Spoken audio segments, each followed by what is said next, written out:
No Saber Direito desta semana, o assunto é português jurídico. O curso é apresentado pelo professor e escritor Marcelo Paiva.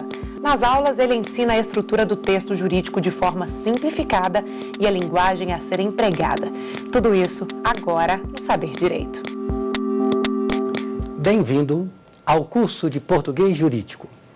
Meu nome é Marcelo Paiva e serei o professor durante todo o curso. O curso está dividido em 5 aulas. Cada aula enfatizará um assunto essencial do português jurídico. Antes, eu quero comentar com vocês sobre o que é o português jurídico. Como é que nós chegamos a um português jurídico? Bem, eu leciono há mais de 30 anos. Me formei em jornalismo, comecei a dar aula de português, trabalhei muitos anos com língua portuguesa. Em 1997, então há já bastante tempo, quase 20 anos, eu fui convidado a preparar um material da linguagem jurídica. Como era a linguagem, aspecto gramatical, aspecto estrutural, linguístico, isso em 97. Me pediram 3 meses para preparar. Eu demorei 3 anos para fazer esse trabalho. Acabei estudando direito, estudando bastante, fazendo pós-graduação em direito público, entrando realmente. Eu fui abandonando um pouco as aulas de língua portuguesa e me dedicando cada vez mais à linguagem jurídica, ao português jurídico. Em 2001, mais ou menos, eu fui convidado pelo STJ a ministrar um curso de português jurídico. O ministro entrou em contato com o material que eu havia preparado, me convidou para dar um curso, eu preparei e fui passando de gabinete em gabinete, depois passei a dar aula no Supremo, TST, em diversos tribunais. E cada vez mais eu me especializei na linguagem jurídica. Comecei a dar curso na OAB e observei que há uma estrutura, há diversos aspectos essenciais para que alguém escreva um bom texto na linguagem jurídica. É o que eu vou tentar passar para vocês. Na primeira aula, eu abordarei mais a linguagem jurídica. Na segunda aula, enfatizaremos mais as padronizações que nós temos, são diversas padronizações importantíssimas, como usar elemento normativo, como fazer citação, casos muito importantes, na verdade. Na terceira aula, abordaremos vocabulário, expressões, como usar adequadamente os conectivos, posto isso, já que, vários conectivos que nós temos, várias partes das regras gramaticais. Na quarta aula, nós abordaremos um pouco mais da argumentação. Como argumentar? Pensamento dedutivo, pensamento indutivo, quando valorizar o conceito, a norma jurídica, uma parte essencial que nós temos na estrutura do texto jurídico. E, finalmente, na última aula, alguns aspectos gramaticais fundamentais. Crase, pontuação, concordância. Então, eu espero que o curso seja muito útil a você. Eu tenho uma carreira acadêmica, eu coordeno alguns cursos de pós-graduação, português jurídico, linguística, oratória, retórica. Então, a carreira acadêmica, ela embasa muito, ela traz um conhecimento teórico. Não é o que eu vou procurar fazer aqui no curso. Durante o curso, eu procurarei ser muito prático, seja para o advogado, seja para o servidor, seja para quem deseja escrever bem juridicamente. Nós abordaremos os aspectos macroestruturais e os aspectos microestruturais. Tudo bem? Vamos começar então? Então vamos lá. Assunto da nossa primeira aula, a linguagem jurídica. O que é a linguagem jurídica? Vamos separar 3 termos: comunicação, língua e linguagem. Primeiro, comunicação. Comunicação é o ato de tornar comum. Comunicação, ação de tornar comum. Nós nos comunicamos verbalmente ou não. Então, nós temos a linguagem oral e a linguagem não oral, a linguagem verbal e a não verbal. Vocês sabem que mais de 70% da nossa comunicação é feita sem o uso da palavra. Então, se você imaginar um relacionamento, observe um relacionamento, muitas vezes um ou outro está bravo, fica quieto, silencioso, ele está se comunicando, sem falar palavra alguma, mas existe uma comunicação. Então, a comunicação é o ato de se comunicar, seja por meio de palavras ou não. A língua, por sua vez, é um código estabelecido para se comunicar. Então, nós temos a língua portuguesa, a língua inglesa, nós temos o francês, italiano, são diversas línguas. Então, o que nós temos na verdade? Nós temos um código estruturado, então a língua portuguesa, nós temos um vocabulário que é aceito, nós temos regras de pontuação, regras de concordância, e todos nós aqui dominamos a língua portuguesa. Nós nos comunicamos também por meio da língua portuguesa. E, finalmente, a linguagem. A linguagem é o uso que nós fazemos da língua. Eu, por exemplo, domino a língua portuguesa e faço um uso específico dessa língua. Eu uso uma linguagem. A linguagem jurídica significa um grupo, tá? Uma área coletiva, pessoas que dominam a área jurídica e usam uma linguagem de uma determinada forma. Nós temos também a linguagem jornalística, a linguagem médica. Normalmente, a língua portuguesa separa como níveis de linguagem, todo mundo deve ter aprendido bem essa parte, a linguagem formal, a linguagem informal. A linguagem formal é a linguagem que nos interessa no português jurídico. É aquela linguagem que nós procuramos usar as palavras com sentido denotativo, sentido exato, com clareza, precisão. Linguagem formal. A linguagem de uma palestra, a linguagem de um livro, é uma linguagem dos livros didáticos.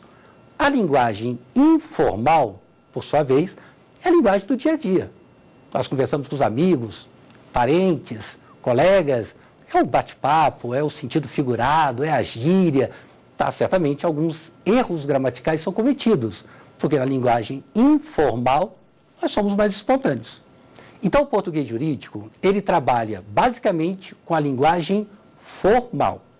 Tá? Formal, um requisito essencial é o formalismo que nós temos. Só que agora nós precisamos diferenciar linguagem formal, tá? E linguagem rebuscada. Nós sabemos que a linguagem jurídica, o português jurídico, é uma linguagem técnica. O que significa uma linguagem técnica? Significa que nós temos termos específicos. Por exemplo, roubo e furto. Na língua portuguesa, em geral, tem o mesmo sentido, mas na área jurídica, não. Na linguagem jurídica, roubo tem um significado, furto tem outro significado. O verbo atender.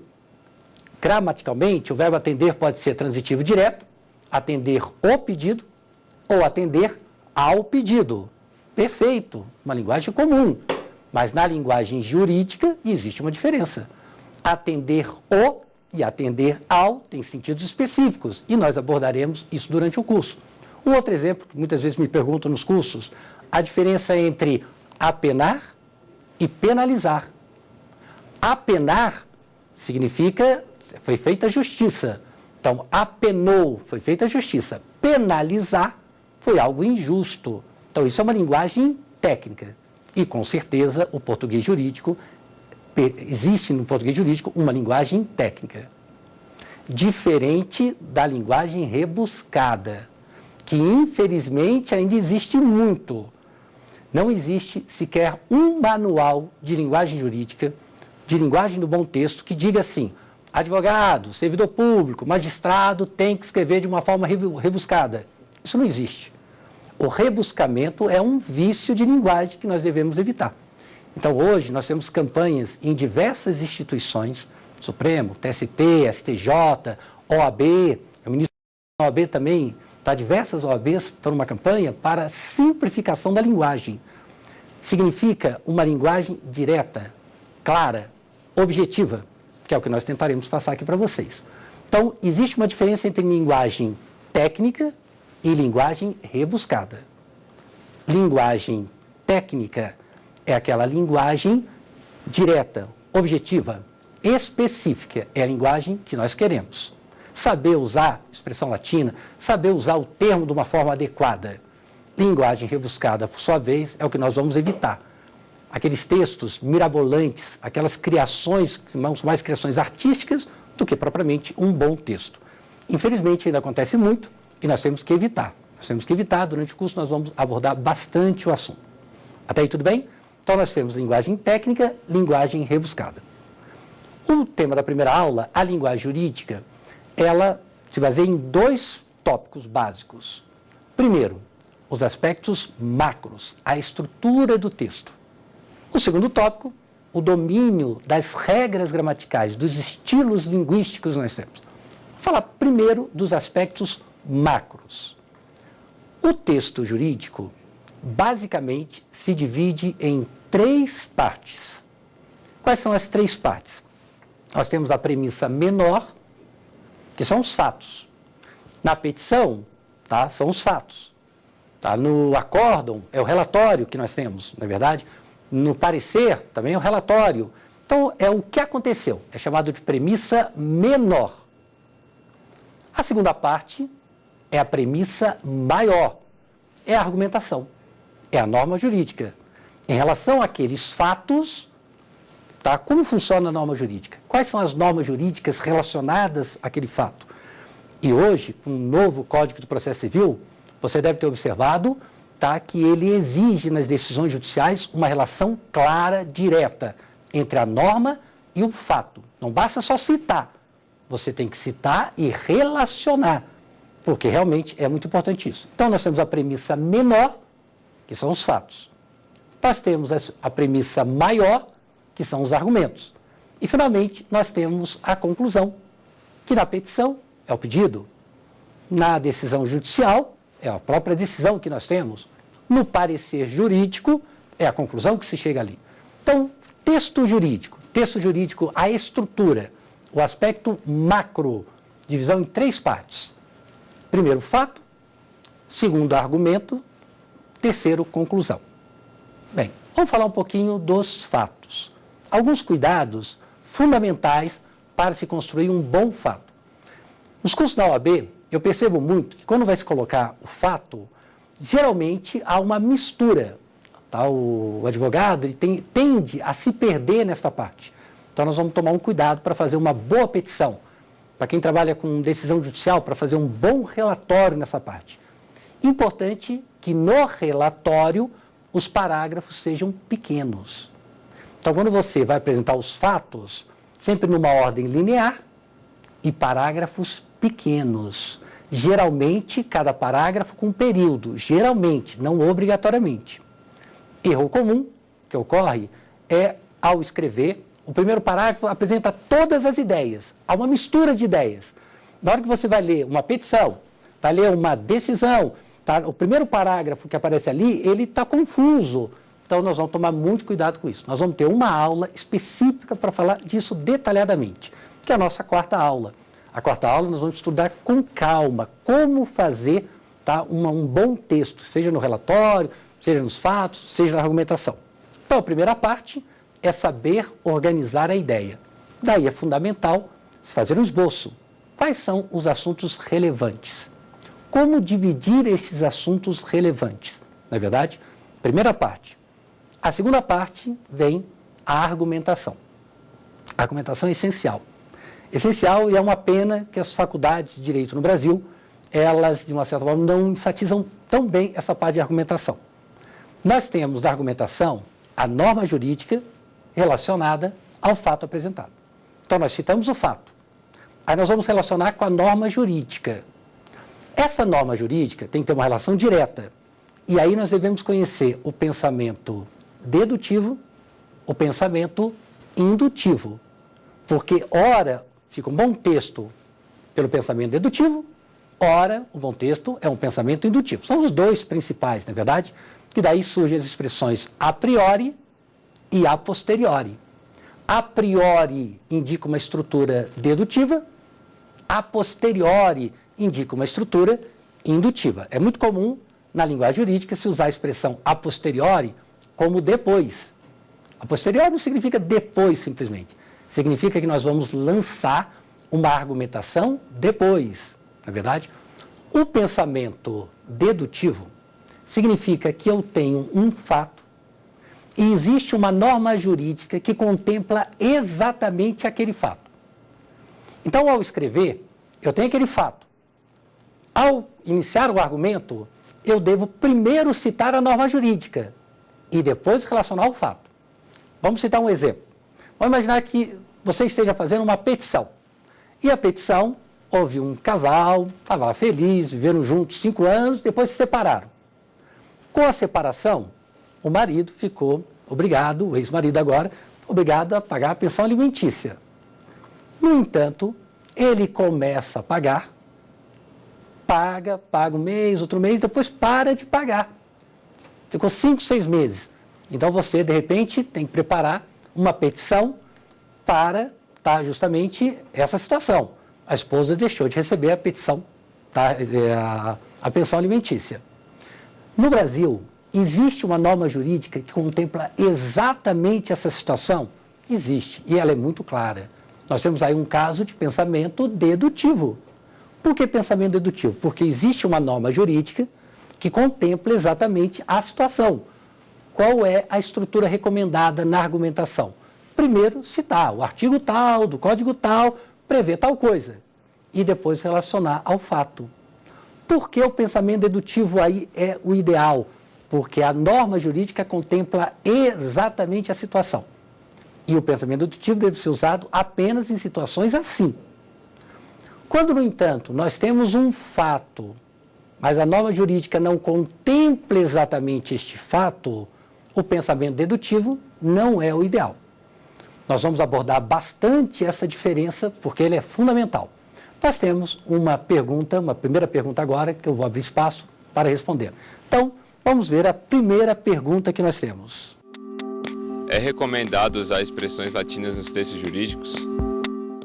Excelente pergunta. Excelente pergunta muito frequente nos cursos.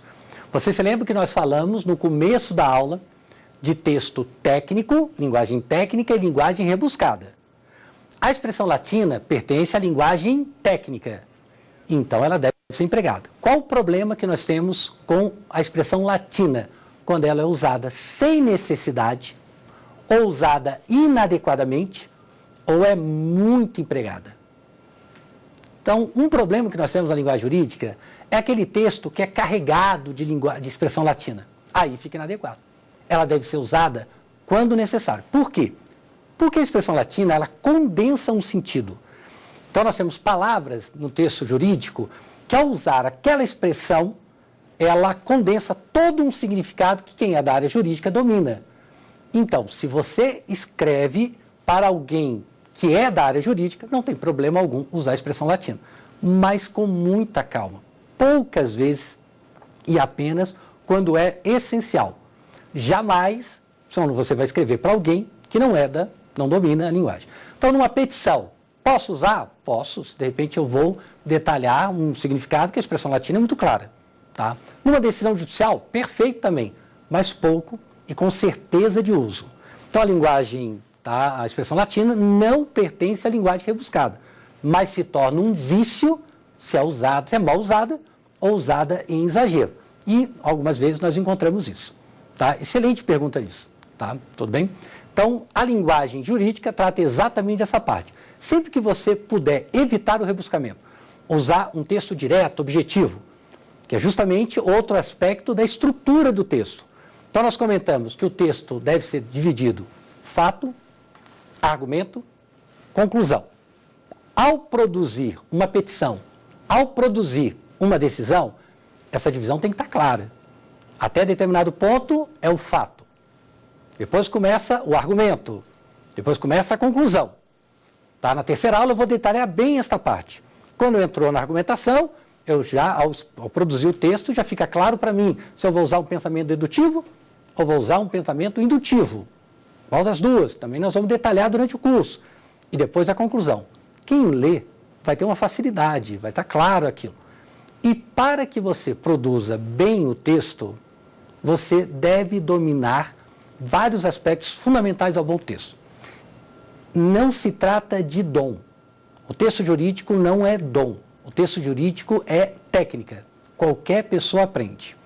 É muito comum, por exemplo, quando eu vou explicar um aspecto gramatical, de crase, ou de pontuação, ou de concordância, o aluno, o participante, ele aprende, ele vai lá, aprende a regra de crase, faz exercício, ótimo.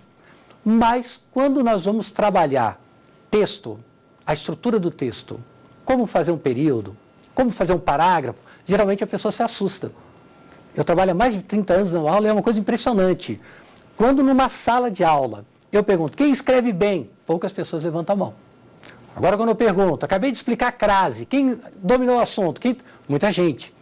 E, na minha opinião, tá, a redação é muito mais fácil do que a gramática. Precisa de disposição para praticar.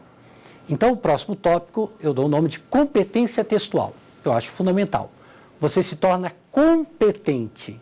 Isso em poucos meses. A pessoa que pratica, ela vai lá, pratica, fazer um bom período, fazer um bom parágrafo, como dividir a ideia nos parágrafos. E nós vamos abordar isso durante o texto, tá? Durante todo o curso. Ela, em poucos meses, melhora muito, mas muito, tá, o texto dela. Seja para qual finalidade for. Alguns componentes são essenciais. Primeiro, clareza. Bom texto é texto claro. Se você escreve, quem é da área deve entender com uma facilidade. Muitas vezes, a falta de clareza ocorre por diversos motivos. Primeiro, a pessoa usa vocabulário rebuscado. Certamente muita gente não vai entender. Usa muitas metáforas, direto. Tá? Fica cristalino, que muitas vezes atrapalha a compreensão do texto. Algumas pessoas vão escrever, elas começam a escrever, elas não conseguem parar. Ela está lá no computador, ela vai preparar, o ponto não vem. Tá? Então ela tem que saber dividir bem os períodos. Ela tem que saber usar o vocábulo, tem que saber usar o verbo, tem que saber organizar os períodos. Clareza. Nós temos diversos textos, tá? A gente encontra na imprensa, basta buscar na internet, no material didático disponível para vocês no curso, tem muitos exemplos, tá, de textos com falta de clareza. O que é um texto claro? Eu escrevo, você entende. Você escreve, eu entendo. Certamente você já teve a experiência de pegar um texto jurídico e não entender. Tá? Certamente. Certamente você já pegou uma sentença, um acórdão, uma petição, e você começa a ler e tem que voltar toda hora para poder entender, fazer a relação. Falta de clareza. Então, o primeiro aspecto fundamental para uma boa linguagem jurídica, clareza. O texto deve ser claro. Segundo aspecto fundamental, concisão. O texto deve ser conciso. O que é concisão? É escrever só o necessário. Eu vou escrever os fatos, só os relevantes. Eu vou argumentar só os argumentos necessários. O que acontece muitas vezes? A pessoa vai escreve uma norma jurídica, e aquele fato já tem uma norma jurídica que contempla perfeitamente a situação. Mas aí lança a norma jurídica, vai doutrina, outra doutrina, aquele argumento fica imenso, mas fica imenso, totalmente inadequado. Então nós temos alguns cursos na OAB, tá, o ministro, e observo que há uma campanha na OAB para simplificar, reduzir o tamanho da argumentação. Há um magistrado de São Paulo que até comenta, um amigo, ele comenta que é aquela argumentação com cera, vai encerando. Não precisa disso. Texto conciso. Texto conciso é aquele texto em que tem muito substantivo e verbo. Poucos adjetivos, poucos advérbios, só quando necessário. Então nós já temos clareza, nós já temos concisão. Próximo tópico, correção gramatical. Quem escolheu a carreira jurídica, infelizmente ou felizmente, deve dominar a gramática. Concordância, pontuação, crase, não tem como fugir. É a vida inteira. A vida inteira. Eu sou professor dessa área e constantemente eu tenho que pesquisar, porque é a área que eu escolhi. Você também escolheu uma área jurídica e vai precisar conhecer muito bem pontuação, crase, concordância, regência, saber construir exatamente, é fundamental. Então, a correção gramatical é fundamental. Algumas vezes você encontra um texto, aquele texto até está com uma boa ideia, está com uma boa lógica, mas aí vem um erro gramatical terrível, que você fala, nossa, como é que errou essa parte? Então, procurar ter um bom domínio da língua portuguesa. Outro tópico é a objetividade. É muito comum se confundir concisão com objetividade. Qual é a diferença? Ser conciso é escrever só o necessário. Ser objetivo é ir direto ao assunto. Você escreve dos fatos, você vai direto ao assunto. Você escreve o argumento, você vai direto ao assunto. Isso é objetividade que nós temos. Então, nós temos clareza, concisão, correção gramatical, objetividade. E um outro componente fundamental, coerência. Ser coerente. Muitas vezes acontece até junto. Coerência, coesão. Ser coerente. Você começou com uma ideia, aquela ideia você vai ampliando, mas você não foge da ideia. Então, o texto incoerente fica sem sentido. Muitas vezes você lançou uma norma jurídica, justificou aquele fato, no pedido, você faz um pedido totalmente coerente com aquela situação. Tomar muito cuidado com isso. E a coesão? A coesão é relacionar as partes. Uma falha muito comum de coesão é escreve os fatos, prepara todos os fatos. Na hora que vai argumentar, tem que fazer uma referência aos fatos. Mas aí muitas vezes a pessoa copia tudo o fato de novo. Então já leu no fato, escreveu lá, na hora que vai colocar no argumento, aparece tudo de novo. Deve-se evitar de toda forma. Então, elementos coesivos. Você deve fazer referências a esses elementos coesivos, mas você não deve fazer repetições, tá? Então, o cuidado que nós temos a esses componentes, ser claro, ser correto, ser conciso, ser objetivo. Para quem trabalha em órgão público, a impessoalidade. Para quem trabalha em órgão público, é fundamental ser impessoal. O que é a impessoalidade? É você escrever em nome do órgão público. Então, você escreve, trabalha no tribunal, você prepara uma decisão judicial em nome do tribunal. Impessoalidade. Então, não há espaço para você se colocar como uma pessoa, mas sim como representante daquele tribunal. Até aí tudo bem? Então, isso recebe o nome de competência textual. Nós temos aí os principais aspectos macro. A estrutura do texto. A estrutura do texto envolve, tá, as três partes: premissa menor, premissa maior, conclusão. E a linguagem jurídica, que é a competência textual. Saber usar a linguagem com estilo, com domínio, que nós temos ali. Importante, nesse momento, diferenciar o que é oratória, o que é retórica. Na quarta aula, nós vamos voltar a falar um pouquinho de retórica, principalmente. Qual a diferença entre oratória e retórica? Oratória é falar bem. Então, oratória é aquela pessoa que se expressa bem. Isso é a oratória. Então, de repente, eu tenho um assunto, eu quero explorar aquele assunto, tá? Então, isso é oratória. Oratória. Retórica é convencer e persuadir. Então, na retórica, eu tenho uma ideia e eu quero que você pense como eu penso. Isso não necessariamente pertence à oratória. Na área jurídica, elas acontecem juntos. Mas a oratória é eu me expressar bem, fundamental para o texto jurídico. Eu me expresso bem. E retórica, que acontece muito no argumento. Além de me expressar bem, eu quero convencer e persuadir. Eu quero que você pense como eu penso. Isso é um texto retórico. Então, por isso, nós temos os argumentos retóricos. Não perca a quarta aula, que vai trabalhar justamente essa parte. Até aí, tudo bem? Tá? Então, tomar muito cuidado com essa parte. Oratória, retórica. Então, nós vimos aí os aspectos macros. Nós vamos agora para a segunda pergunta, para depois poder falar dos aspectos micros. Vamos, então, agora para a segunda pergunta do nosso curso. A linguagem jurídica permite usos específicos de palavras e expressões? Outra excelente pergunta. Pergunta excelente mesmo. Permite e recomenda. Então, nós temos expressões, tá, como eu citei para vocês. Apenar, penalizar. Vocês se lembram do começo da aula? Apenar é um sentido específico. Penalizar é outro sentido específico. Apenar é ter uma pena justa. Penalizar é algo injusto. Então, de repente, eu passei um sinal vermelho. Recebo uma multa.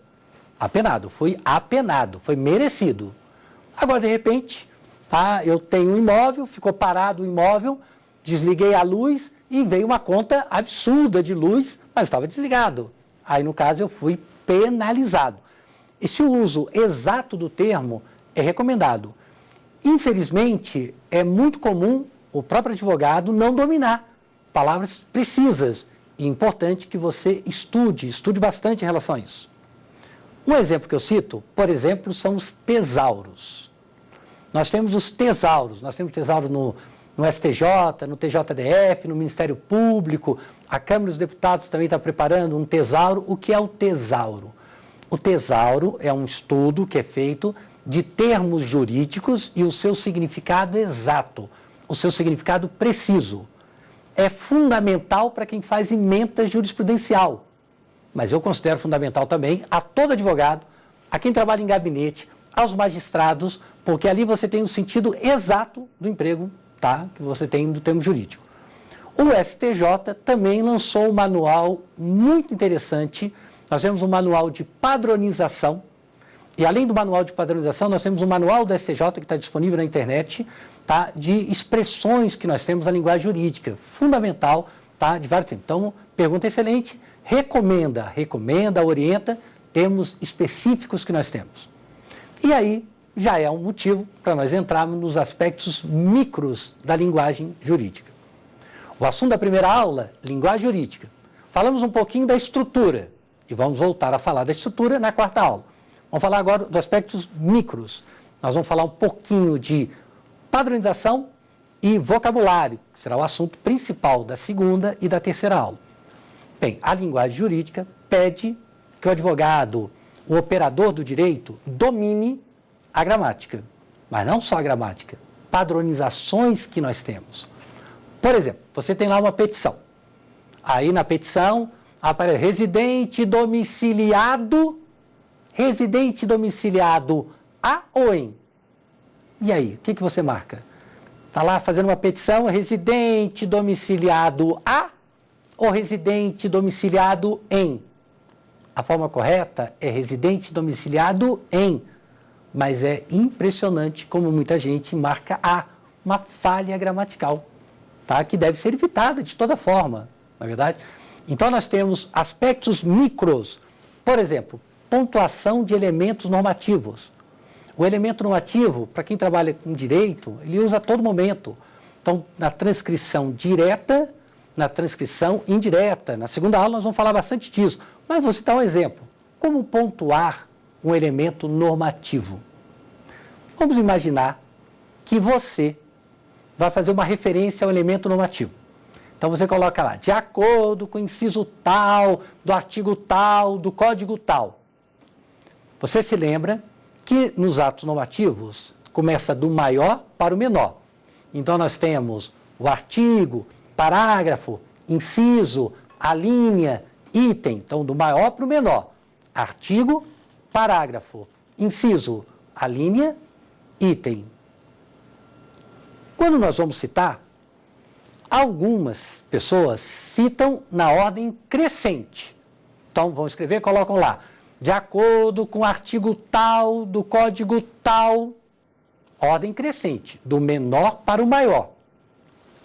Outros preferem intercalar, de acordo com o artigo tal, a linha tal, do código tal. Então observe a diferença, que é uma diferença importantíssima para a pontuação. Se você escreve na ordem crescente e usa a preposição de, não pode ter vírgula.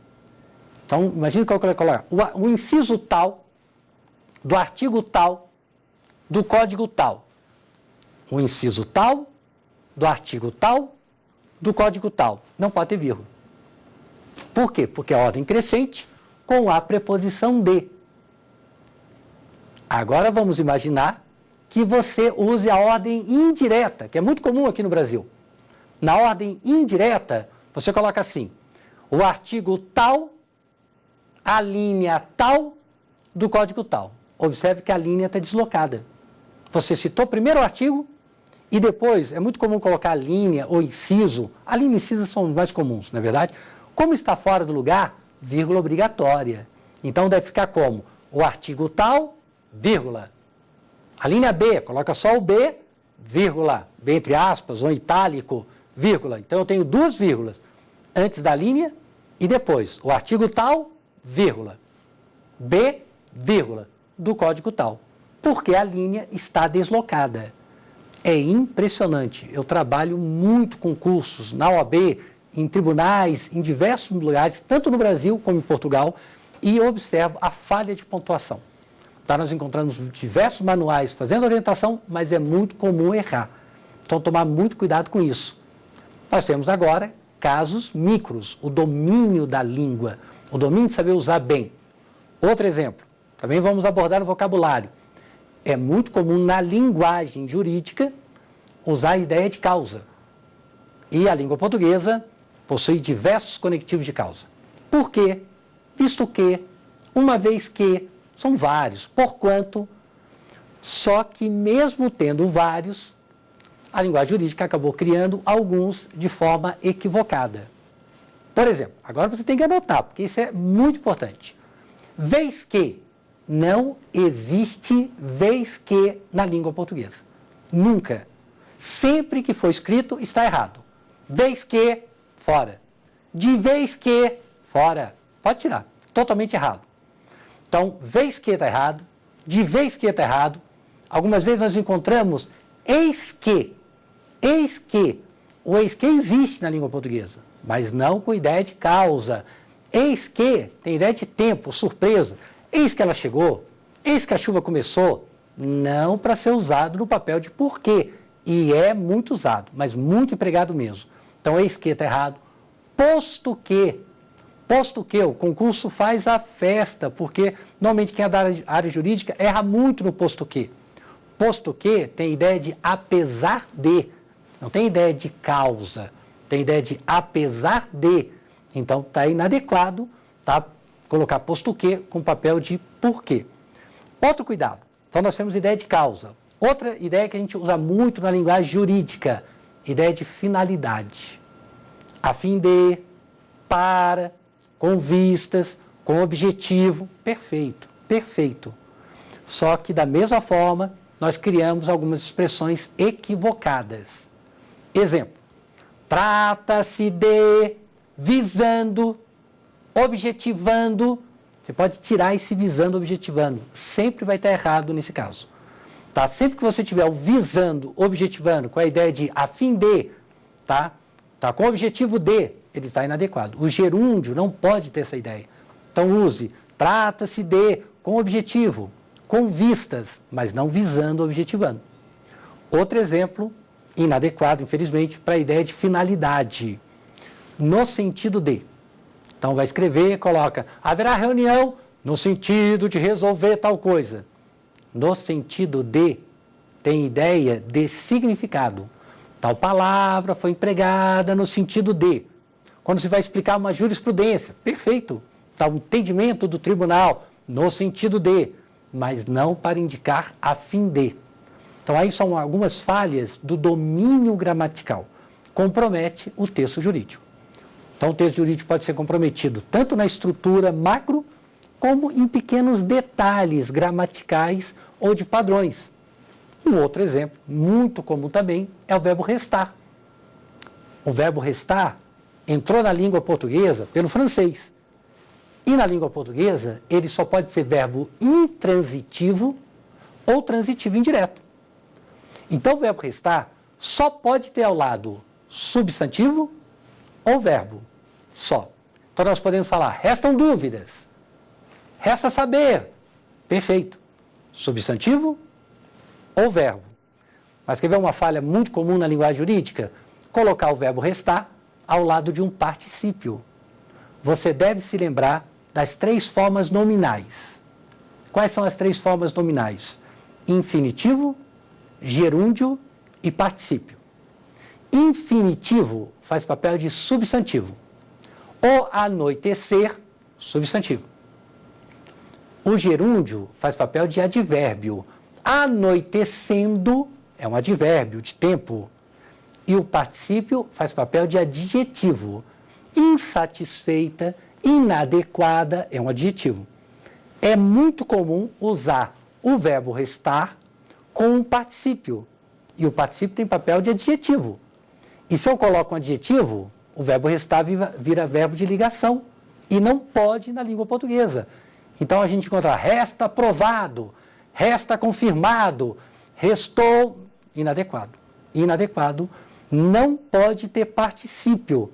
Então comprometeu a linguagem jurídica, no aspecto micro, no domínio da gramática. Então essa primeira aula, tá, eu quis destacar mesmo para vocês o aspecto macro o aspecto micro, que é fundamental. Durante todo o curso nós vamos abordar bastante essa parte aqui, tá? Espero que vocês tenham entendido bem. Vamos agora para a nossa terceira e última pergunta da aula. Vamos ver como é. O advogado deve seguir as recomendações da redação oficial? Bem, a redação oficial tem regras bem específicas. Ótimas perguntas. As 3 perguntas foram muito boas. Parabéns, tá? A redação oficial tem regras bem definidas. Vamos entender o que é linguagem jurídica, o que é redação oficial. Linguagem jurídica é o universo da linguagem empregada por advogados, magistrados, servidores que trabalham com gabinete, todo tribunal que trabalha direto ou indiretamente com o texto jurídico. Isso é linguagem jurídica. Linguagem jurídica. Tá? A redação oficial, ela existe para o agente público, para o servidor público. Nós tivemos no Brasil diversas tentativas para padronizar a redação oficial. Nunca dava certo. Nós tivemos lá em 1972 uma tentativa do Ministério da Educação para padronizar. Não deu certo. Então, durante muito tempo, ficou literalmente uma bagunça. Cada órgão fazia de uma forma, dentro do próprio órgão, tá? Não havia uma recomendação. Isso mudou. Então, desde 2001, há uma campanha, eu trabalho bastante com redação oficial, eu trabalho muito com os órgãos públicos, há uma campanha, e eu percebo hoje uma organização nessa parte. Então, nós tivemos em 2001, tá, uma ênfase com o Manual da Presidência da República, na primeira edição, na segunda edição também. Depois, em 2003, diversos órgãos lançaram manuais de redação oficial. Então, o que determina o manual de redação? São regras específicas para a instituição pública. Vou citar um exemplo. No TJDF, então nós temos o TJDFT, nós temos o manual de redação oficial, e no manual do TJDFT há uma recomendação para não usar a abreviatura de números. Então, ao fazer referência a uma lei, por exemplo, nós temos lei número 1234, por exemplo. Você não deve colocar um número, N, abreviado. A língua portuguesa aceita? Aceita. A linguagem jurídica aceita? Aceita, lógico que sim. Mas a redação oficial no TJDFT recomenda que não. Então, nós temos em diversos manuais, TST, Supremo, CNJ, nos manuais do Executivo, do Legislativo, orientações. Quase todos abordam a mesma coisa. E quase todas as orientações servem para a linguagem jurídica. Tá? Então, é muito comum servir. Então, você deve tomar um cuidado. É interessante que você pesquise na internet os manuais. É muito interessante, por exemplo, o Senado tem um manual interessante, o Supremo tem um manual, TST, STJ. Tá? Então, nós temos diversos manuais que abordam muitos assuntos importantes. Mas o advogado não é obrigado a seguir a todos. Tá? Se você trabalha no órgão público e o órgão público possui um manual, tem que seguir. Então, por exemplo, o Manual da Presidência da República determina para todo executivo. Então, nós temos uma linguagem a ser usada no executivo, tá, que tem como orientação o Manual da Presidência da República. Se você trabalha no STJ, tem que seguir a recomendação. Está presente no manual, no Supremo, ou seja como for. Se você é um advogado, um estudante e quer aprender, você não é obrigado a seguir. Mas tem muitas recomendações importantes e eu recomendo que você estude. Estude mesmo, tá? Não tem falha gramatical ali, tá? Não tem falha. Vou citar um exemplo, por exemplo, quando você vai fazer uma transcrição. Então, você tem uma transcrição direta, está lá a transcrição direta. Então, nós temos uma regra que até 3 linhas você coloca no mesmo parágrafo. Mais de 3 linhas, você tem que fazer um recuo. O advogado, geralmente, ao fazer esse recuo, quando vai fazer uma citação, uma transcrição direta, ele faz o recuo até a metade. Então, você tem a margem, você tem todo o corpo do texto na metade. Vamos imaginar que o corpo do texto tenha 9 centímetros, que é muito comum. 4,5, você dirá. Quando você trabalha no órgão público, você deve seguir o que diz o manual da redação oficial. Quase todos pedem para você colocar só 4 centímetros, e não 4,5 centímetros como faz o advogado. Então, quem é um advogado deve seguir a língua portuguesa. Quem trabalha no órgão público deve seguir o manual de redação presente naquele órgão. Quase sempre é muito parecido. Mas tem pequenas diferenças que nós temos que tomar cuidado. Tá aí tudo bem? Tomar muita atenção nessa parte. Quando você se dedica à linguagem jurídica, a observar bem como escrever bem, como conhecer a língua, isso é um trabalho constante, não para mesmo. Então, durante a aula, até comentei com vocês, e eu acho de uma relevância muito forte. Estude sempre português, vai melhorar muito o seu texto, mas muito o seu texto mesmo. Aquela pessoa que domina, tá, o poder de retórica, o poder de argumentação, saber usar o pensamento dedutivo, saber usar o pensamento indutivo, ela não fica escrava de um padrão, porque é muito comum, e eu noto isso muito no advogado, né? Eu venho trabalhando com várias OABs, eu noto muito o advogado, ele vai escrever e há uma tendência natural a sempre usar uma estrutura dedutiva. Apresenta os fatos, quando vai argumentar, já coloca o artigo tal, do código tal, prevê tal coisa, e faz relação com o fato. Mas nem sempre esta é a estrutura ideal. Muitas vezes, o ideal é que você primeiro, na argumentação, detalhe mais a sua análise do fato e apresente a norma jurídica depois, que é o pensamento indutivo. Quem dá essa capacidade? A prática. Praticar. Observar o texto, observar como está o seu período, como está o seu parágrafo, dividir o período de uma forma adequada. O que é um bom período? Um bom período é até 3 linhas. Um bom período tem 1, 2, no máximo 3 verbos. Então, pegue um texto que você escreveu, pegue os pontos, separe os pontos, destaque os verbos e observe qual a sua tendência. Quantos verbos você costuma usar por período? Isso é muito importante, mas é muito importante mesmo.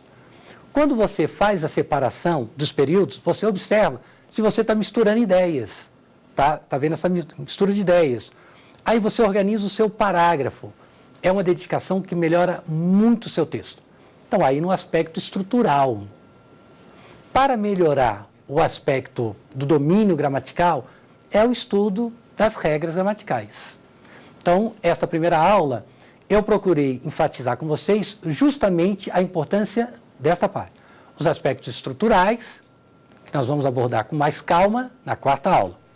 E os aspectos microestruturais, padrões, vocabulários, a gramática, que nós vamos trabalhar mais na 2ª e na 3ª aula.